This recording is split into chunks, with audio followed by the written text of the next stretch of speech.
In 1979, 5 teenagers who were out on a Saturday night went missing, never to be heard of for almost 18 years.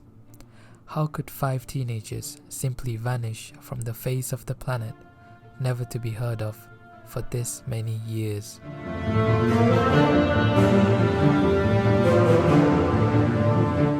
Kimberly Mary Barnes, Philip Joseph Pompey, John Paul Simmons, William Briscoe, and Matthew Henrick were 5 teenagers who were out for a few drinks on one Saturday.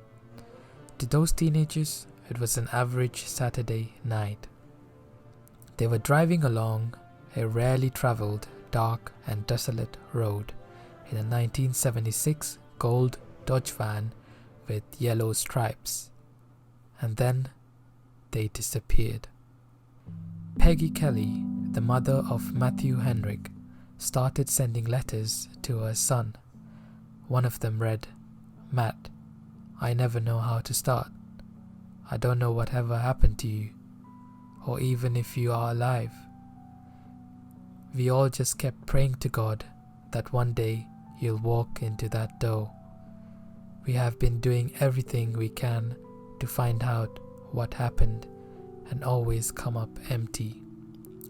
The letters were sent to the Social Security Administration, which assured that the letters will be forwarded if they ever get in touch with their son. The family of Kimberly Mary Barnes had thought that she had run off to California. There were even rumors that the teenagers had been spotted in Huntington Beach. Missing persons reports were filed for each of the teenagers involved in the disappearance, but it led nowhere. No one reported the van as missing or stolen. The teenagers would not be discovered for another 18 years.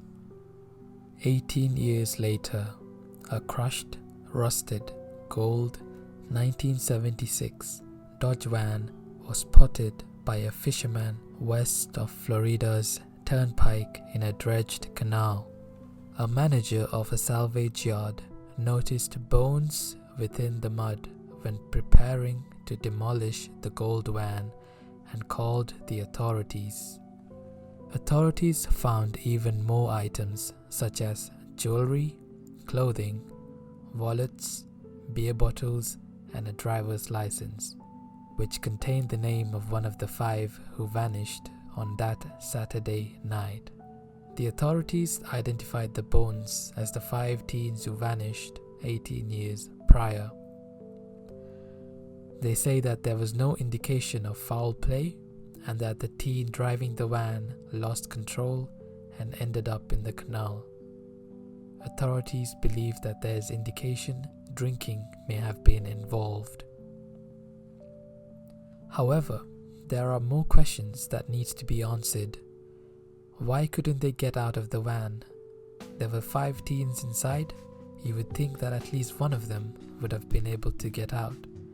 This was one of the concerns voiced by Philip's older sister, Lisa Zakowski. Philip's mother, Gretchen Pompey, said, "We'd held on hope for 18 years. I thought he may be coming home soon." Jamie Barnes Reffett, who was Kimberly's sister, said, "It was a lot easier thinking she was alive. She heard from common friends that her sister was happily married with kids in California." After the bodies were discovered, she said, "It's amazing, the stories that were fabricated. You would hear these stories and think that they were true."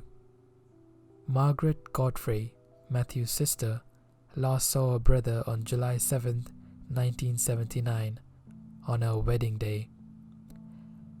She had gone off for her honeymoon for a week, and when she came back, he was gone. She said, "In my mind, I was hoping he had maybe started a new life and was living a good life. I never stopped thinking about him."